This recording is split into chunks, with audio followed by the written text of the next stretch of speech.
Bonjour et bienvenue, voici notre tour d'horizon économique, géopolitique et boursier. Nous sommes le mercredi 4 septembre et pour comprendre comment tourne la planète finance et lorsqu'elle tourne autour du Parlement de Bruxelles, c'est sur la bourse au quotidien et nulle part ailleurs. Et l'épisode du jour s'intitulera Le grand oral de Christine Lagarde nous laisse sans voix.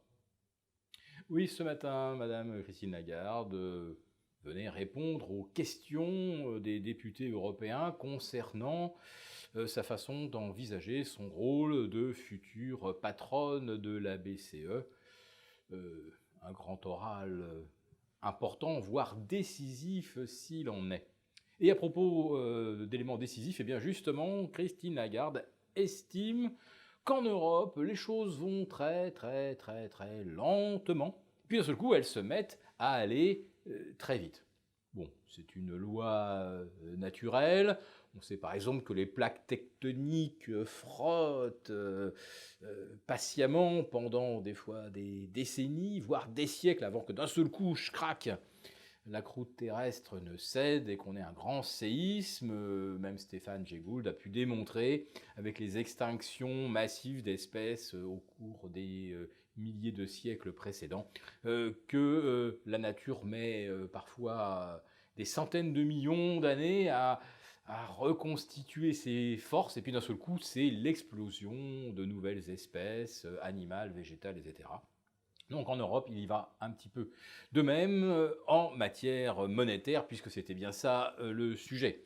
Autrement dit, on refuse de faire des choses, comme le quantitative easing, on l'a refusé de 2010 à 2015, et puis d'un seul coup en 2015, les choses se sont décidées. Et puis on a refusé depuis 2010 de passer au taux négatif. Et puis on pourrait bientôt avoir du moins 0,50, moins 0,75.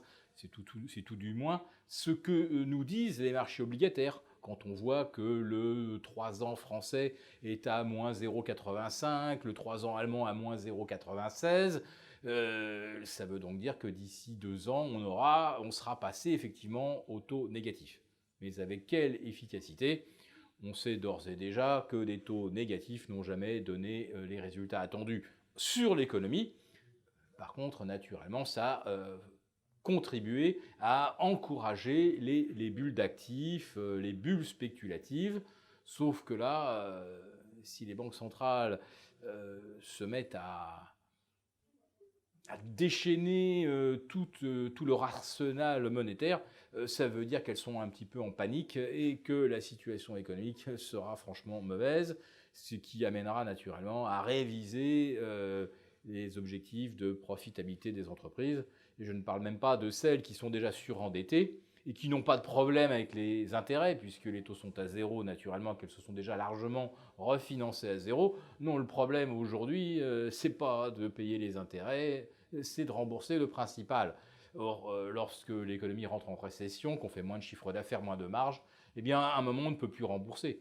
Je rappelle d'ailleurs qu'une faillite, ce n'est pas un défaut sur le paiement des intérêts. Une vraie faillite, c'est quand on ne rembourse plus ces échéances mensuelles. Et c'est bien de cela dont il est question dans le cadre d'une future récession. Et c'est pourquoi les banques centrales sont à ce point paniquées.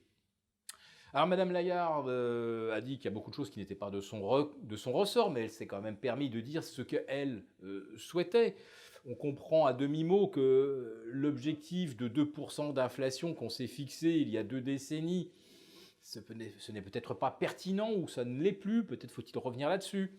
Elle affirme également que ceux qui ont des marges de manœuvre budgétaires devraient les utiliser. Elle pense naturellement à l'Allemagne sans la citer, parce que l'autre pays qui est excédentaire, c'est le Luxembourg. On ne voit pas ce que le pauvre petit Luxembourg pourrait faire pour relancer l'économie européenne.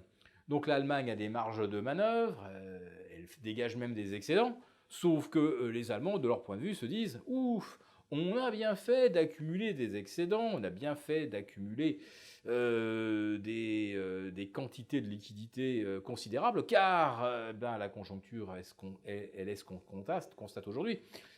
L'Allemagne a fini de manger son pain blanc de puissance exportatrice. Heureusement qu'on a fait des réserves, parce que maintenant, on va en avoir besoin pour verser les retraites. On ne va certainement pas aller les gaspiller. dans des projets qui, en plus de ça, seraient surtout destinés à redonner un ballon d'oxygène à nos voisins. Angela Merkel, d'ailleurs, continue de se la jouer solo. M. Macron demandait à ce qu'elle prenne quelques industriels et quelques hauts représentants français au commerce dans son voyage en Chine. Et finalement, Mme Merkel a décidé d'y aller toute seule avec ses PDG du DAX. Donc, on comprend bien que l'heure n'est pas à la coopération entre la France et l'Allemagne. Alors, dernier sujet que je voulais évoquer quand même, que Mme Lagarde a également évoqué en creux, les incertitudes liées au Brexit. Et ces incertitudes sont de plus en plus fortes puisque M. Boris Johnson n'a plus de majorité depuis hier. Un de ses députés a fait défection. Il n'avait qu'une voix d'avance pour assurer sa majorité parlementaire. On a compris qu'il y a maintenant une quinzaine ou une vingtaine de rebelles qui ne veulent pas de sa sortie, de son Brexit en no deal. Et on se dirige probablement soit vers une extension de la période de négociation avec l'Europe jusqu'au 31 décembre ou au 31 janvier 2020, soit M. Boris Johnson convoque des élections anticipées pour essayer de se reconstituer une majorité. Et ça, c'est pas gagné.